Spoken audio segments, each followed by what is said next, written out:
안녕하십니까, 반갑습니다. 증시각도기 곽상준입니다. 이 강의를 들으신 분들은 성공할 확률이 굉장히 높아지신 거예요. 여러분이 투자하신 시간과 가치가 여러분에게 실질적인 노후를 보장하는 수단으로 돌아올 것이라고 저는 믿습니다. 이거 우리끼리 비밀입니다. 이거 딴 데 가서 말씀하지 마세요. 이런 강의하는 사람 거기 아마 제 생각에는 없을 것 같아요. 이건 실전을 해본 사람만 아는 얘기예요. With you the sun is shining 24/7. Cause when we're together it feels like we're in heaven. If it will get dark you'll be my million stars. I know I can lean on you.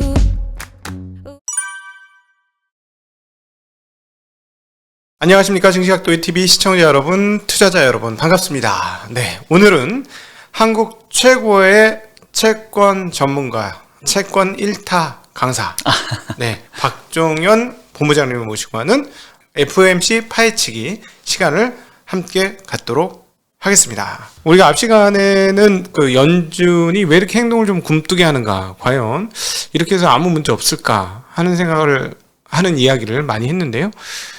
걱정하고 있는데 보면 그거죠. 결국은 이렇게 가다가 버블이 있을 수도 있다라. 그래서 버블 이후에 후폭풍이 있을 수 있다라는 것 하나 하고, 지금 나오고 있는 것처럼 조금 이상한데 성장률은 떨어지는데 인플레이션은 올라가는 기묘한 이 상황.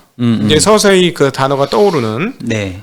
스태그플레이션 네. 같은 상황들이 오는 거 아니냐. 근데 저는 조금 이해가 안 되는 게, 상황적으로 스태그플레이션 얘기하는 거는 이해가 되는데 연준이 저렇게 통화를 어떻게 하겠다고 딱 버티고 있는 상황에서 스태그플레이션이 올 수가 있나요? 스태그플레이션이라는 용어에 대한 개념을 좀 얘기를 하고 시작을 해야 될 것 같아요. 네. 왜냐하면 이제 받아들이는 입장에서는 스태그플레이션 하면은 1970년대 뭐 1, 2차 오일 쇼크 뭐 이런 것까지 생각을 할 수가 있기 때문에 네.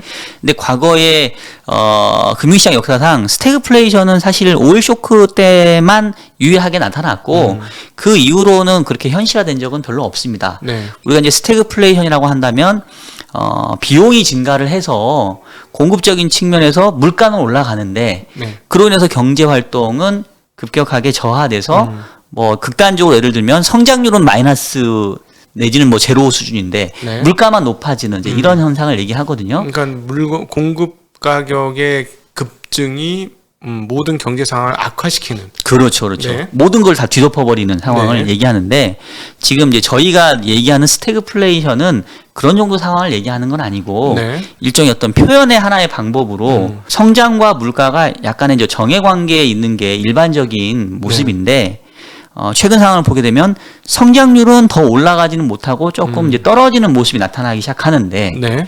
그에 반해서 물가는 여전히 높은 수준에서 유지되어 있는, 잘 안 떨어지는 네. 이런 상황을 그냥 쉽게 설명해서 스태그플레이션이 우려되는 상황이다. 네. 이렇게 지금 저희가 표현하고 있다라는 거를 그 시청자분들께 먼저 네. 말씀 좀 드리고 싶고요. 네. 역시 뭐 쉽게 설명하기로는 뭐 더할 나위 없는 1타 강사. 네. 네. 지금 현상만 보면 앞서도 얘기했던 것처럼 올해만 놓고 보면 당장 지난 6월에 비해서 미국 경제가 성장률 전망치는 크게 떨어뜨렸고 네. 물가는 거꾸로 크게 올렸으니까 이것만 보게 되면 스태그플레이션이 조금 뭔가 우려되는 상황이네. 네. 이런 생각들을 좀 할 수밖에 없는 거고요. 네. 이 스태그플레이션에 대해서 이제 제가 요즘에 조금 이렇게 걱정하는 이런 얘기들을 많이 하고 있는데 네. 이제 왜 스태그플레이션이 왜 문제가 될 수 있냐면 그 경기 자체가 어차피 업앤다운의 순환적인 사이클을 가져가기 때문에 작년 하반기부터 올해 한 상반기까지 가파르게 성장했다가 그 뒤에 성장률 떨어지는 거는 그냥 어떻게 보면 지극히 당연해요. 예. 떨어짐에도 불구하고 여전히 성장률은 잠재 수준 위에 있기 때문에 네. 이 정도는 그냥 감내 가능한 그냥 받아들일 수 있는 이런 건데 문제는 만약에 경기의 둔화 흐름들이 그냥 노멀한 그냥 순환적인 차원에서 너무 많이 성장했으니까 네. 둔화되는 정도에만 그친다라고 하면 문제가 없는데 네. 혹시나 이 과정에서 뭔가 외부 충격이 전해져서 경기가 둔화되는 속도가 가속화된다고 하면 어떻게 될 거냐. 네. 그러니까 예를 들면 지금 오늘은 이제 저희가 그 부분을 깊게 얘기 안 하겠지만 최근에 이슈가 되고 있는 헝다 관련된 네네. 거. 중국에서 헝다 그룹이 지금 유동성 위기를 겪고 있고 이게 지금 디폴트가 날 가능성들을 상당히 높게 얘기를 하고 있잖아요. 네. 마치 이제 헝다 그룹이 하나의 예로 들자면 네. 이런 것처럼 뭔가 돌발 악재가 터졌어. 터졌어요. 그럼 이제 경기는 그냥 순환 사이클 상에서 좀 적당히 둔화되고 있는데 전년비로만 조금 빠지는 정도 수준이었는데 이제는 제3의 something 뭐 코로나 비슷한 경제 위기 약간의 경제 폭탄 그렇죠. 터지면서 경기를 하강시키는 그럴 수 있다라는 거죠. 네. 그러니까 그런 상황이 벌어지게 되면 예전에는 그냥 중앙은행에 다시 돈 풀면 돼요. 네. 근데 스태그플레이션 환경에서는 물가가 높은 수준 유지하기 때문에 중앙은행이 돈을 다시 풀기가 어렵다는 거죠. 이미 어쨌든 방향은 출구를 향해서 가고 있잖아요. 네. 돈줄을 조이려고 하는 거지 여기서 지금 문제가 생기니까 다시 풀자? 이러려면 이제 물가를 봐야 되는데 야 이거 물가가 지금 올해만 PCE가 4.2%고 내년 가도 지금 높은 수준 유지하면 어느 중앙은행이 여기다 대고 경기만 보고 돈을 풀기가 어려워진다는 얘기예요. 그래서 제가 요즘 스태그플레이션에 대해서 우려하는 얘기를 자꾸 하는 이유는 그 자체가 문제라기보다는 스태그플레이션 환경에서는 비록 경기가 둔화 위험에 직면한다 하더라도 예전처럼 중앙은행이 유동성을 마음껏 공급하기가 어렵다. 네. 즉 통화 정책의 여력이 생긴다는 얘기, 통화 정책의 여력이 적어진다는 얘기예요. 네. 그러면 중앙은행만 그러느냐? 재정 정책도 마찬가지죠. 네. 왜냐하면 코로나 위기 이후에 재정과 통화 정책이 모두 합심해서 돈을 풀어냈잖아요. 예. 모든 국가들의 그 부채 비율 다 늘어났잖아요. 그러니까 이제 정책의 여력들이 다 지금 소멸되고 있고 이제는 뭔가 이제 정책의 여력을 다시 확보하는 차원에서 긴축하고 금리도 올리고 이래야 되는 판국인데 네. 여기서 뭔가 돌발 악재가 정해지면 그러면 이제 추가로 쓸 수 있는 게 뭐가 있냐는 거죠. 그러니까 그게 저는 걱정스럽다는 거예요. 네. 사실 어느 순간에 유가 WTI 기준은 벌써 72달러예요. 그러니까 이게 안 빠져요. 안 빠져요. 네. 네. 보통 이 정도 좀 다시 한번 빠졌다가 올라가든가 뭐 이래야 되는데 네. 70달러 선에서 쉽게 안 내려오고 그냥 계속 좋으나 나쁘나 경기가 좋다고 그러나 나쁘다 그러나 호재가 있으나 악재가 있으나 계속 70달러 이상이죠. 네. 그러니까 말씀하신 것처럼 이제 먼저 알아채고 최근에 뭐 석탄 가격 상승에서도 보이지만 원자재들 중에 일부는 알아채고 가격을 먼저 고공행진으로 쫙 뽑으면서 더 이상 그 떨어지는 쪽은 별로 생각을 안 하는 뭐 그렇게 되니까 자 그렇게 되면은 우리들은 어떻게 대응을 해야 하는가 네. 걱정이 생기는 거죠. 사실은 월급쟁이들이 제일 걱정이네요. 그렇군요. 자산을 다루는 사람들은 차라리 상관이 없을 것 같아요. 저희 같이 자산을 다루는 사람들은 피할 공간이 있는데 자산을 안 다루고 그냥 열심히 일만 하시는 분들은 진짜 어려운 상황들에 봉착할 수도 있겠다 잘못하면. 네네. 예, 그런 생각이 많이 들거든요. 뭐 또 이제 약간 오해 없으시길 바라는 게 뭐 박종현이가 뭐 스태그플레이션 와가지고 뭐 경기가 작살난다더라 뭐 이런 얘기를 지금 하는 게 아니라는 걸 다시 한번 말씀드리고 싶고 그냥 스태그플레이션 하는 건 하나의 어떤 현재 상황을 좀 설명하는 건데 이제 제가 우려하는 거는 우리가 살아와 보면 아니 작년에도 코로나가 터질지 누가 알았겠냐고요. 네네네. 그죠? 최근에 뭐 중국 헝따 문제도 몰랐잖아요, 우린 지금. 근데 이제 알게 되니까 이런 일이 있어서 이런 거잖아요. 네. 그래서 마치 이런 것처럼 제3의 뭔가 돌발 변수가 터지게 되면 정책 여력이 많지 않아서 그냥 그걸 다 두드려 맞아야 되는 상황이 나는 우려된다. 그런 상황이 올까봐 우려된다. 그럼 두들겨 맞으면 어떤 현상이 나올까요? 그러면 이제 말씀하신 것처럼 정말 그 자산을 다루지 않는 일반 서민들, 월급쟁이들은 그런 거죠. 경기가 안 좋아지기 때문에 추가적으로 고용을 늘리기는 어렵겠죠. 결국은 회사 입장에서도 경영 환경이 악화되고 기업의 이익 마진이 줄어들 거니까. 왜냐하면 스태그플레이션은 그런 거예요. 비용이 상승하기 때문에 원가는 올라가요. 네. 근데 경기가 안 좋아지기 때문에 소비자가 원가 상승 부분만큼을 가격에 전가하면 못 사줍니다. 네. 그러니까 생산자도 비용 증가 부분만큼을 제품 가격에 모두 다 반영을 못 시켜요. 네. 그러면 기업의 마진이 줄겠죠. 네. 그러면 기업의 마진이 줄게 되면 당연히 고용을 줄이거나 네. 안 뽑거나 아니면 임금을 안 올려주거나 네. 이런 형태가 되겠죠. 자, 그런데 그렇게 해서 월급을 받고 근로소득을 얻어야 되는 개인 입장에서는 내가 소득은 안 늘어나는데 물건값은 올라 있어. 네. 그러면 흔히 말하는 구매력 기준으로는 최악의 상황으로 가는 거죠. 네. 그게 이제 걱정되는 게 바로 이제 스태그플레이션인 거죠. 예. 그래서 이제 뭐 그렇게까지는 안 갔으면 하는 바람인데 이제 그러한 위험이 지금 현재 그런 위험에 우리가 노출되어 있다. 그래서 그냥 아무 일 없기를 바라는데 혹시나 뭔가 짱돌이 날라와지면 이거 생각보다 좀 두드려 맞을 수도 있겠다. 그러니까 그 부분에 대해서는 안 일어나면 좋은 거고 일어날 가능성에 대해서는 우리가 조금 염두에 두고 뭔가 그에 반대되는 어떤 해지를 하는 이런 노력들을 좀 해야 되겠죠. 자, 그러면 지금 저희가 이제 요 최근에 왔던 이 흐름과 다르게 지금부터는 우리가 걱정하는 계속해서 지금 2부에서 얘기했던 스태그플레이션은 과거와 다르게 공급가 전체가 올라갈 수 있는 상황이 이제는 발생한다는. 공급 가격이 잘 안 떨어진다.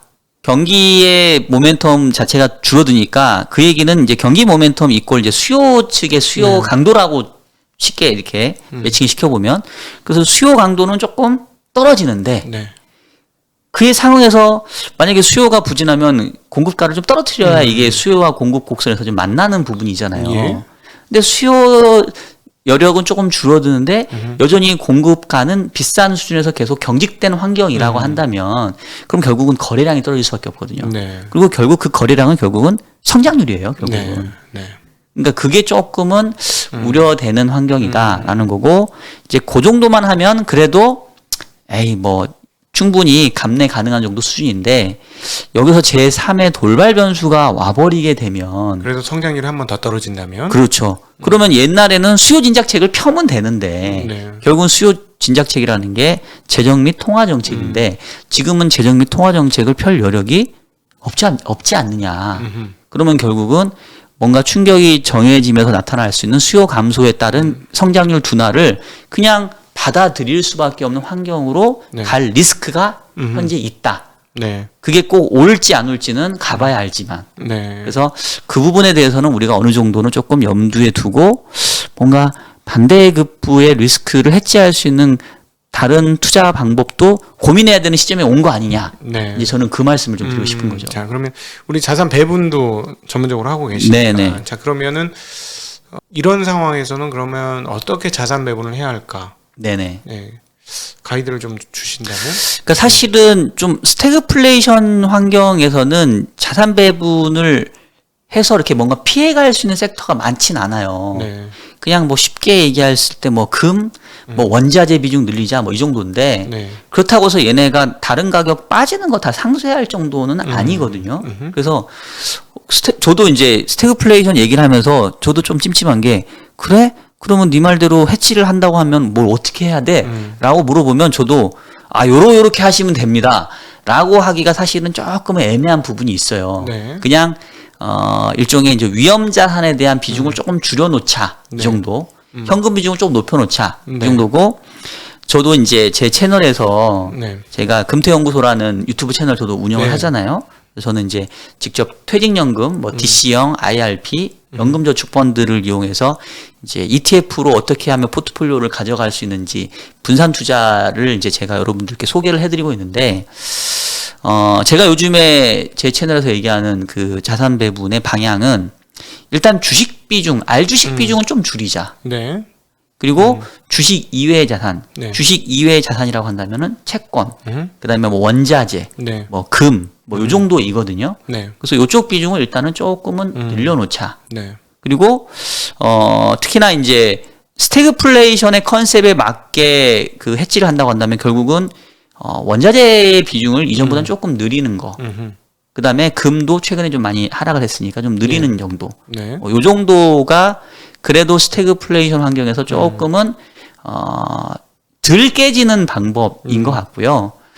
그다음에 이제 채권 중에서도 보게 되면 뭐 물가 연동 국채 뭐 이런 게 있어요. 예, 예. 사실은 컨셉으로 봤을 때는 얘가 딱 맞는 스태그플레이션에 제일 맞아요. 딱 맞는 거. 예, 네. 왜냐하면 물가가 상승하면 물가 상승하는 분만큼 이자를 더 줄 거고 네. 경제가 안 좋아져서 안전자산 선호가 높아져서 금리가 떨어지면 같이 또 금리가 떨어질 거고 네. 그래서 컨셉에는 맞는데 근데 이제 문제는 우리나라의 물가 연동 국채는 그 컨셉에 맞게 잘 작동을 안 해. 네네. 그게 조금 단점이에요. 예. 그래서 제가 물가 연동 국채를 잘 추천을 안 합니다. 이게 이제 증권사 PB 분들은 물가 연동 국채 많이 그 다루시는 분도 있는데 안타깝게도 우리나라의 물가 연동 국채는 그 컨셉에 맞게 잘 작동을 안 하게 돼 있어요. 네. 그래서 뭐 정 물가 연동 국채 사고 싶다면 국내 채권 말고 차라리 미국 물가 연동 국채 사는 뭐 그 정도. 네네. 그 정도로 그나마 조금 지금은 뭔가 공격적인 투자를 하기보다는 조금 자산을 좀 지키는 쪽의 투자가 좀 낫지 않을까 싶고 네. 자산 배분과 분산 투자의 장점은 이게 코릴레이션이 조금 거꾸로인 자산들을 좀 들고 있는 거잖아요. 네네. 모든 자산 가격이 한꺼번에 빠지면 이것도 뭐 아무 의미가 없습니다. 네네. 그렇지만 뭐가 빠지면 어쨌든 시장의 유동성은 풍부하거든요. 나한테만 돈이 없지 남들은 돈이 많아요. 네. 그죠? 예. 그러니까 뭐가 빠지면 분명히 반대급부로 또 뭔가 다른 쪽으로 투자를 하려고 하는 풍선 효과들이 생길 테니까 네. 그래서 상관관계가 낮은 자산들을 좀 두루두루 갖고 있으면 이게 좀 안 좋아도 이게 좀 반대해서 이렇게 조금 이렇게 만회해 줄 수 있지 않냐. 이제 그래서 우리가 그 뭐 MDD라고 얘기를 하잖아요. 맥스 드로우다운. 네. 그러니까 내가 가지고 있는 포트폴리오의 뭐 어떻게 보면은 전체의 가격이 위기 상황이 올 때 되게 되면 이렇게 막 급락을 하거든요. 예. 금융위기 같은 거 오게 되면은 주식만 R로 그냥 듣고 계시면 MDD가 거의 50%까지 까져요. 반가이 돼요. 네네네. 그럼 내 자산이 50%가 까지면 너무 괴롭잖아요. 회복하기도 쉽지 않고. 네네. 난 회복하려면 이제 따블라야 회복이니까. 네네. 근데 이제 분산 투자와 자산 배분을 하셔서 고루고루 갖고 있으면 이런 MDD가 좀 낮아요. 네. 그래서 저는 지금 이제 저도 직접 운용을 하고 있고 또 제가 제 채널을 통해서 퇴직연금 운용을 여러분들께 이렇게 추천을 드리고 있는 입장에서는 지금 환경에서는 주식 투자를 공격적으로 할 환경은 일단은 조금은 아닌 것 같다. 네. 단기적으로는. 여기서 말하는 단기적이라는 거는 스태그플레이션에 대한 우려가 조금은 가실 때까지는. 네. 그러니까 경제가 다시 빠르게 모멘텀이 살아나거나 예. 아니면 물가 상승률이 좀 빠르게 떨어져서 네. 다시 뭔가 통화 정책에 여력이 생기거나 그거 확인하기 전까지는 그렇게 위험 자산이 뻗어나갈 만한 업사이드는 잘 안 보인다. 근데 반면에 아래쪽으로는 앞서 얘기했던 것처럼 뭐 헝따가 이슈가 될 수도 있고 다시 뭐 변이 바이러스가 커질 수도 있고 네. 아니면 흔히 말하는 지정학적 리스크가 다시 뭐 생길 수도 있고 미국하고 중국하고 한판할 수도 있고 모르잖아요. 악재는 우리가 모르거든요. 네네. 그런 악재가 터졌을 때 다운사이드는 좀 열려 있으니까 차라리 덜 먹어도 네. 지금은 좀 분산해서 투자하거나 아니면 현금 쪽 비중 좀 늘려놓는 게 네. 조금 마음 편하지 않겠냐. 지금 말씀하신 거는 그러니까 크게 공격적으로 뭐 내 자산을 크게 키우겠다라는 개념보다도 네, 조금 피할 수 있는 네. 쪽으로 이제 가이드를 주신 거죠. 네, 지금부터 한 몇 개월 정도는 조금 보수적인 자산의 포트폴리오를 가져가는 게 낫지 않겠냐라는 게 저는 개인적인 생각입니다. 혹시 그러면 앞서 우리가 나누었던 것처럼 네, 지금 우리가 금리를 너무 연준이 뒤늦게 올리고 이러다가 버블 오는 거 아니야? 하면은 버블이 만약에 약간 발생을 하면 네. 지금 분산하는 투자가 뭐 깨지진 않겠으나 네네. 버블에는 취약한 포트가 되겠죠. 만약에 버블이 온다면. 그렇죠. 근데 이제 버블이 뭐 이제 만들어지는 게 사실은 뭐 한 방에 만들어지는 게 아니라 지나놓고 보면 만들어져 있거든요. 네. 그리고 이제 저희가 지금 얘기하는 거는 뭐 어떤 분이 그런 말 하던데 그냥 장기 투자를 할 거면 아예 이런 거 안 보시면 돼요. 이런 유튜브 방송을 왜 봅니까? 사놓고 그냥 가. 기다리면 되지. 그냥 내가 돈 있으면 얘도 사고 저도 사도 되고 아니면 그냥 내가 좋아 보이는 주식 그냥 꾸준히 사 모으시면 돼요. 네, 네. 근데 이제 우리가 유튜브 방송을 통해서 여러분들께 얘기하는 거는 그래도 조금 빠지기 전에 현금화했다가 빠지면 내가 가지고 있는 돈으로 10주 살 수 있었던 돈이었다면 그거 잘 타면 한 20주 할 수 있잖아요. 그러니까 이제 조금이라도 그거에 이제 도움이 될까 싶어서 네. 이제 얘기를 하는 거고, 어떤 운용의 호라이즌을 뭐 예를 들면 3개월 내지 6개월 정도 조금 끊어갈 때 차원에서 이제 얘기를 하는 거고, 나는 그런 거 신경 안 쓰고, 나는 그냥 뭐 돈 있으면 사 모으는 사람이야 라고 하면 그냥 제 얘기 무시하셔도 됩니다. 그러니까 더 긴 시계열로는 예. 이런 거 안 하셔도 된다는 말씀이시죠. 그렇죠. 예. 더 긴 시계열을 가지고 계신 분은 그냥 무지르고 그냥 가던 대로 길 가시면 된다. 네. 그 얘기는 제가 드릴게요. 저는 아직도 주가의 고점은 보지 않았다고 생각을 해요. 네. 이번 사이클에서. 네. 그러니까 역시 버블이 만들어지고 있는 과정이기 때문에 지난번에도 한번 얘기했던 것 같은데 금리 인상을 해도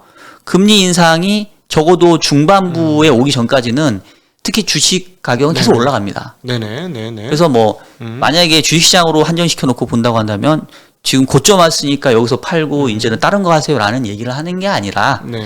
이제 국면을 쪼개놓고 보면 어차피 경기라는 게 회복되는 과정에서 인플레이션, 뭐 스태그플레이션, 네. 뭐 리플레이션 뭐 이런 것들을 이제 막 반복을 하는데 네. 지금부터 한 짧게는 3개월, 길게는 6개월 정도의 타임 호라이즌으로만 보면 네. 약간 스태그플레이션이 좀 우려되는 환경 아니냐. 경기 모멘텀은 떨어지는데 물가는 높은 수준 유지하는. 정책 여력이 없는데 혹시나 짱돌이 날라오면 어쩌지? 그러니까 이럴 때는 그냥 조금은 네. 쉬어가는 차원에서 그런 방어적인 포트로 좀 가져가 보자. 3개월에서 한 6개월 예, 정도의 그 정도의 타임 호라이즌이라고 좀 말씀드리고 싶습니다. 이제 오늘 이제 마지막 질문 하나 드려보겠습니다. 앞서 이제 우리가 일부에서도 그렇고 계속 고민을 했던 건데 이제 통화 정책의 여력이 혹시 없어지지 않을까 하는 걱정을 하고 있는 거잖아요. 네네. 지금 연준이 쉽게 금리를 안 올리고 계속 버티고 있기 때문에. 근데 결국에 이 불균형은 통화 정책으로는 도저히 해소할 수가 없는 그런 영역인 것 같고 이미 과거에 몇몇 분들이 얘기를 했지만 결국은 재정 정책 또는 세금 그러니까 정책으로 행정부가 어떤 식으로든 밀어붙여야 되는 거 아니냐. 마치 2차 세계대전 났을 때 미국에서 미친 듯한 그 세금 폭탄을 날리면서 막 거의 전제국가식으로다가 했던 것처럼 이런 식으로 해야 해결되는 거 아닐까 하는 생각도 좀 해보거든요. 근데 현재 정부들이 그 정도의 힘은 또 옛날처럼 없잖아요. 특별 상황들이 아니니까. 이번에도 백신 맞으라 그랬는데도 안 맞고 막 하는 거 봐서는. 그래도 결국은 정책의 힘을 빌려야지 이 불균형이 조금 해소될 수 있지 않을까요? 근데 이게 사실 불균형을 해소한다는 건 너무 어려운 문제인 것 같고, 요건 조금 다른 얘기가 될 수 있는데, 그 불균형 해소하려고 중국은 그 시진핑이 공동부유라는 어떤 그렇죠. 카드를 꺼내 들었잖아요. 네. 그전에는 선불론이었단 네. 말이에요. 그러니까 먼저 부자가 될 수 있는 놈은 부자가 먼저 되세요. 네. 그런데 이제 지금은 이러니까 양극화가 심해졌네. 특히나 이 어떻게 보면 공산주의 사상에서 사회주의 사상에서 이건 역행하는 거잖아요. 전혀 그렇죠. 배치되잖아요. 그렇죠. 그러니까 이제 공동부유. 어떤 놈이 너만 잘 살지 말고 네가 조금 하향 평준화 될지라도 우리 같이 잘 살자라는 게 쉽게 얘기하면 공동부유 아니겠습니까? 그러니까 이제 어떻게 보면은 중국식 사회주의로 좀 더 가는 건데 이게 사회주의나 공산주의에서는 가능할 것 같아요. 왜냐면 일당 독재니까 정권이 안 바뀌잖아요. 그냥 하던 놈이 계속 하고 사람만 바뀌는 거지. 근데 서구식 민주주의 사회에서는 항상 선거를 통해서 정권이 왔다 갔다 하는데 과연 어느 정권에서 어느 정부가 아주 강한 리더십을 가지고 야 이거 저기 너 잘 살지? 너 세금 많이 내. 뺏어가지고 주고 이거가 쉽지는 않을 거예요. 네. 뭐 요즘 이제 요거는 약간 좀 이제 민감한 문제라서 제가 좀 말씀 조심스러운데 지금 선거철이니까 각 후보들마다 이제 뭐 공약들이 있잖아요. 이제 그것과 유사한 공약을 하시는 분도 있긴 한데 과연 그게 이제 실현화되기가 쉽겠냐 이런 부분이 있고 지금 미국도 이제 민주당 정부가 잡으면서 이제 증세에 대한 얘기를 하고 있고 그다음에 이제 그 고소득자에 대한 세금을 얘기를 하거든요. 그래서 어느 정도 노력은 하겠지만 기본적으로 너무 과한 세금이 매겨지면 세금을 내는 사람 입장은 또 그 사람만 보면 그러니까 누구는 그러면 야 부자를 걱정해주고 있네 뭐 이럴 수도 있는데 그 사람은 좀 억울할 수도 있잖아요. 그러면 그 사람은 그 지역을 이탈해 버릴 수 있어요. 내가 왜 세금을 많이 내? 나 세금 안 내는 곳으로 가버릴 거야.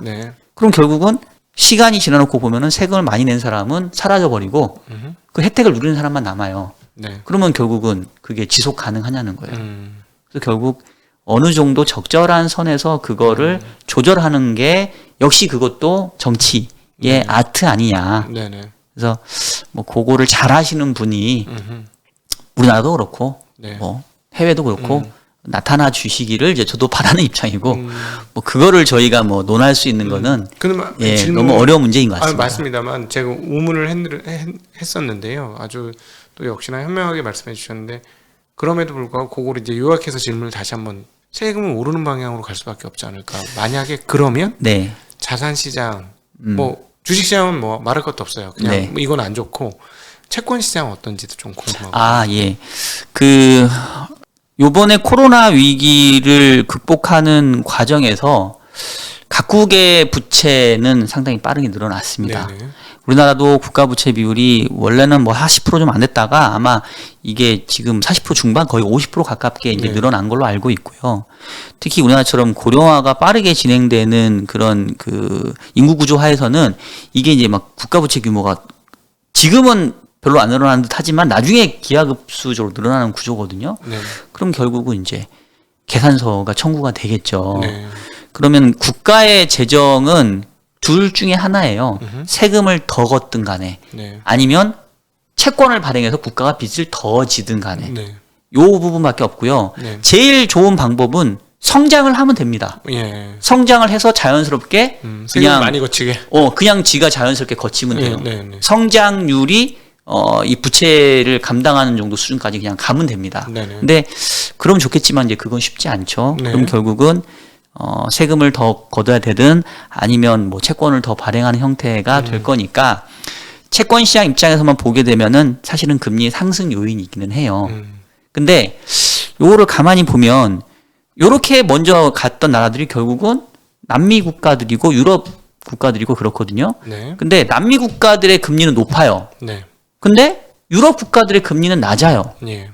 그럼 결국 이제 그 차이가 어디서 오느냐? 그거는 이제 경제의 안정성, 그다음에 국가의 경쟁력 네. 이 부분으로 나오는 것 같은데 제가 봤을 때는 우리나라가 그렇다고 해서 뭐 남미식 포퓰리즘으로 아예 빠져서 국가 부채가 급증해가지고 금리가 막 튀는 이런 상황으로 가기보다는 뭐 이게 좋은 것 같진 않지만 그래도 약간 뭐 유럽식 비슷하게 돼서 국가 부채는 늘어나지만 그래도 국채라고 하는 게 뭔가 안전자산으로서의 기능은 하고 있어서 네. 그래도 다른 자산 대비로는 안전하기 때문에 금리가 어느 정도 낮은 수준에서 좀 통제가 되는 이런 정도의 수준이 되지 않겠냐라고 저는 일단 개인적으로 생각하고 있습니다. 그러면은 예를 들어서 세금을 많이 걷는 상황이라고 할지라도 채권 시장은 상당히 오히려 안정적으로 갈 수 있겠네요. 그러니까 세금을 많이 걷는다는 건 부채를 줄일 수 있는 방법이 생기는 거니까. 그렇죠. 사실 세금을 많이 걷으면 금리는 떨어져요. 음. 세금을 못 걷고 이제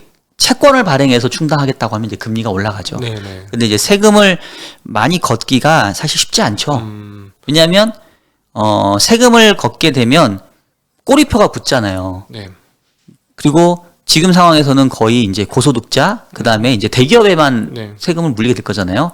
그러면 그렇게 한다 해서 얼마나 많이 거치겠어요. 네. 물론 이제 그쪽에서 세금 내는 비중이 많지만, 그리고 저항도 따르겠죠. 네. 근데 채권을 발행하게 되면 n분의 1방으로 그냥 공동 부담해야 되니까 저항도 별로 없고 누가 불만을 갖지도 않고 네. 사실은 약간 정부 입장에서는 세금을 걷는 것보다는 차라리 부채 늘리는 게 더 쉽습니다. 그러니까는 원천적인 대응 중에 하나는 세금을 많이 걷어서 균형 재정을 만들고 해야 되는데 네. 누구도 싫어하는 건데 반면에 채권은 누구도 거부하지 않으니 채권 발행하는 게 가장 편하고 그렇죠. 예. 그러니까 결국 인플레이션 해갖고 채권에 갚아야 되는 채무의 그 무게를 줄여려고 하는 게 정부의 의도일 수도 있겠다는 생각도 그렇죠. 들거든요. 지금 말씀하신 게 이제 인플레이션 텍스라는 개념이거든요. 네. 그러니까 우리가 세금 생각하게 되면은 그냥 우리가 직접 그 세금 고지서 와가지고 내가 소득세 뭐 부가세 내는 거를 세금으로 생각하지만 정부 입장에서는 물가를 많이 높여가지고 결국은 국가 부채가 물가가 높아지면 부채의 상대적인 양이 줄어버리잖아요. 그렇죠. 네. 내가 지금 예를 들면은 1억 원 빚을 지고 있는데 이게 3년 뒤 5년 뒤 지나가가지고 돈 가치가 떨어지면 1억의 부채 부담은 3년 뒤 5년 뒤는 확 줄어들어 버리거든요. 그렇죠. 그러니까 정부가 취할 수 있는 게 바로 이런 거예요. 내가 뭐 채권 발행해가지고 국가 부채를 지는데 이게 이제 인플레이션이 발생하게 되면 상대적으로 국가가 감당하는 부채 양은 줄어버리거든요. 네. 그럼 결국은 그게 세금 낸 거랑 진배 없다. 네. 그래서 이제 이거를 우리가 경제학적으로 인플레이션 텍스라고 얘기를 하거든요. 근데 이제 실제 정부 입장에서는 직접적인 세금을 걷기보다는 인플레이션 텍스를 통해서 물가 상승을 조장하고 실제 정부의 부채를 반대급부로 좀 줄이려고 하는 유인이 상당히 크죠. 네. 네. 오늘 다양한 이야기를 해봤는데 제가 질문을 잘 못했는데도 항상 이렇게 올바른 방향으로 우리를 이끌어 주셔가지고 너무 감사드리고 우리 각도기 TV 보시는 분들한테 큰 도움이 되셨을 것 같습니다. 오늘 조금 2부에서는 이런저런 얘기 제가 너무 다양하게 균형 잡히지 않은 질문을 많이 드렸는데 제 질문보다는 우리 박 박사님의 답변을 통해서 많은 분들이 그런 거구나 하고 경제의 흐름과 구조에 대해서 더 많이 이해를 하셨을 것 같고 특별히 인플레이션에 대해서도 더 깊이 이해를 하셨을 거라고 생각이 됩니다. 그래서 좋은 안내를 해주셔서 너무 감사드리고 정기적으로 이렇게 좀 나와서 네. 저희 어린 양들을 먹여주시기를 네. 부탁드리겠습니다. 아유, 아닙니다. 다음번에 제가 꼭 가게서는 요거 연습해가지고 네. 딱 맞을 수 있게 제가 연습하도록 하겠습니다. 네.